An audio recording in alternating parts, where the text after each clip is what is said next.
চলছে মনোনয়ন প্রত্যাশীদের সাক্ষাৎকার, আমরা যেটা পত্রিকায় পড়ছে, এবং জোরে সোরে বিএনপি নির্বাচনী প্রস্তুতি নিচ্ছে। আসলে আমরা বিভিন্ন আসন ভিত্তিক পত্রিকার মাধ্যমে খবর পাচ্ছি যে একাধিক প্রার্থী, দলের আসলে এই মুহূর্তে চাহিদা কি, দলের বিবেচনা কি? অনেক ধন্যবাদ আপনাকে। আমি শুভেচ্ছা জানাচ্ছি আমার সম্মানিত সহ আলোচক এবং যারা শুনছেন তাদেরকে। দেখুন, আমাদের জাস্ট কিছুদিন আগে সম্মানিত ভারপ্রাপ্ত চেয়ারম্যান বিবিসিতে একটা সাক্ষাৎকার দিয়েছিলেন। সেখানে খুব সুস্পষ্টভাবে তিনি মনোনয়ন ক্রাইটেরিয়াটা উল্লেখ করেছেন। জনসম্পৃক্ত হতে হবে, ত্যাগ থাকতে হবে, নতুন সময় ভোটারদের চাহিদা বুঝতে পারতে হবে এবং তাকে ততটুকু যোগ্য হতে হবে যেন বাংলাদেশ জাতীয়তাবাদী দলের যে মানে নীতি বা আমাদের যে রূপরেখা সেটা তার এলাকায় তিনি বাস্তবায়নে সক্ষম হবেন। এইটাই হচ্ছে মূল ক্রাইটেরিয়া দলের। যেহেতু আপনার একটা মনোনয়ন প্রসেস যেটা চলছে সেটা তো খুব স্বাভাবিকভাবেই বাংলাদেশ জাতীয়তাবাদী দলের জন্য একটা ভেরি ন্যাচারাল প্রসেস।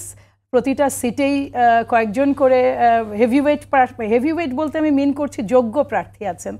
এটা একই সাথে অত্যন্ত কঠিন কাজও, কারণ চুলচেরা বিশ্লেষণে যে আপনার এদেরকে দেখা যায় যে মনোনয়নটা একজনকে দেওয়া হলে আরও কিন্তু 3 থেকে 4 জন যারা বাদ পড়েন তারা যে কম যোগ্য বা কম ত্যাগী, বিষয়টা কিন্তু তা নয়।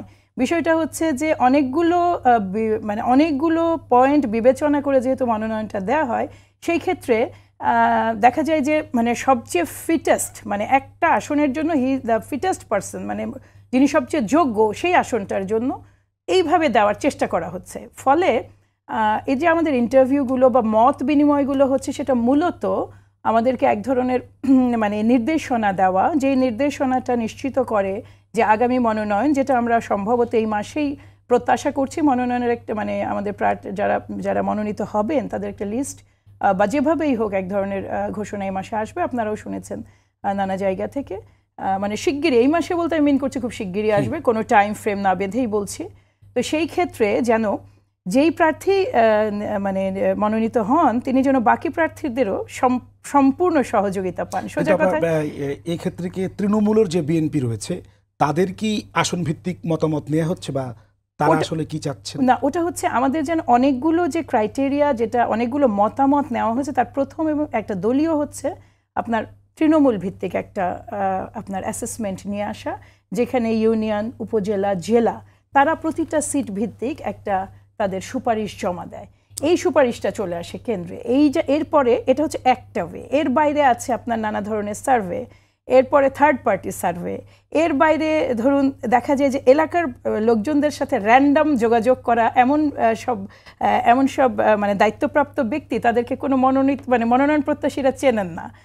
ফলে হয়েছে কি যে অনেকগুলো এন্ডে যাচাই বাছাইয়ের কাজগুলো চলছে। আমাদের বহুদিন ধরে সেল আছে, আপনি জানেন যে কার বিরুদ্ধে কি মামলা হয়েছে, তারা কে কতদিন জেলে ছিলেন, কে গুম হয়েছিলেন, ফেরত এসেছেন, বা এই ধরনের নির্যাতনগুলো, এগুলো তো অলরেডি এনলিস্টেড আমাদের আছেই। ফলে একজন প্রার্থীকে নিয়ে যখন কথা হয় তখন তার কিন্তু এই সমস্ত কিছু চলে আসে একেবারে ওপেন। এখানে দেখা যায় যে আমাদের বহু নেতাকর্মীরা এখন মনোনয়ন প্রত্যাশী এমন অনেকে আছেন যাদেরকে 15-17 বছর দেখা যায়নি। এই যে ডাটাগুলো তাদেরকে ইনস্ট্যান্টলি আলাদা করে দেয় ত্যাগীদের চেয়ে। এর বাইরে যেটা হয়েছে গত 17-18 বছরে সরাসরি 18 ঘন্টা কাজ করায় আমাদের সম্মানিত ভারপ্রাপ্ত চেয়ারম্যান, আমার ধারণা এটা ব্যক্তিগত অভিজ্ঞতা থেকে আপনাকে বলছি যে প্রতিটা আসনের প্রতিটা মনোনয়ন প্রত্যাশীকে তিনি চেনেন।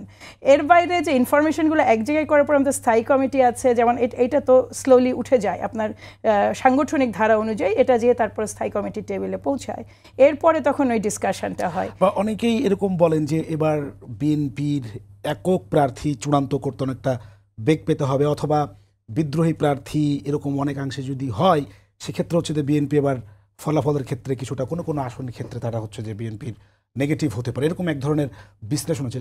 দল কি এই বিষয়টা নিয়ে ভাবছে যে বিদ্রোহী প্রার্থী হতে পারে এরকম? না, বিদ্রোহী প্রার্থী হওয়ার কোনো সুযোগ নাই। দল সর্বোচ্চ সাংগঠনিক ব্যবস্থা নেবে, কোনো সুযোগই নাই। এটা খুব সুস্পষ্ট। কারণ হচ্ছে যে এইবারের নির্বাচন কোনো সহজ নির্বাচন হবে না, কোনো দলের জন্যই হবে না।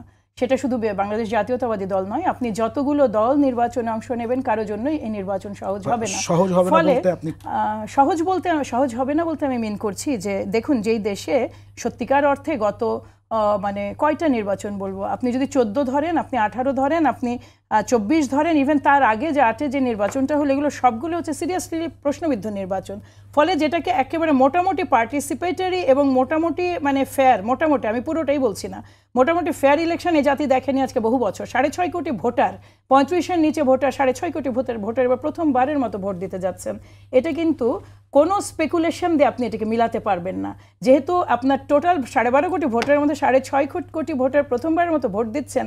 এটা কিন্তু একটা ইউনিক সিচুয়েশন, ঠিক আছে? এটা কিন্তু ধারাবাহিকতা ছিল না নির্বাচনের, যে কারণে এইবারের নির্বাচনটাকে অনেক কেয়ারফুল থাকতে হবে আমাদেরকে। নিঃসন্দেহে বাংলাদেশ জাতীয়তাবাদী দল বলুন বা ধানের শীষের বলুন, তৃণমূলে ব্যাপক জনসমর্থন আছে, আমাদের ব্যাপক ভোট আছে, কিন্তু তারপরে মনে রাখতে হবে যে সুইং ভোটও আছে। এর বাইরে আছে আপনার আমাদের পালিয়ে যাওয়া শক্তির কিছু, তাদের কিছু ভোট। ফলে সব মিলিয়ে অন্যান্য দল আছে মাঠে, অন্য সবকিছু মিলিয়ে এই নির্বাচনটা ভোটারের দিকে ইঙ্গিত দিচ্ছিলেন, আমি সেই বিষয়ে একটু পরে ফিরবো।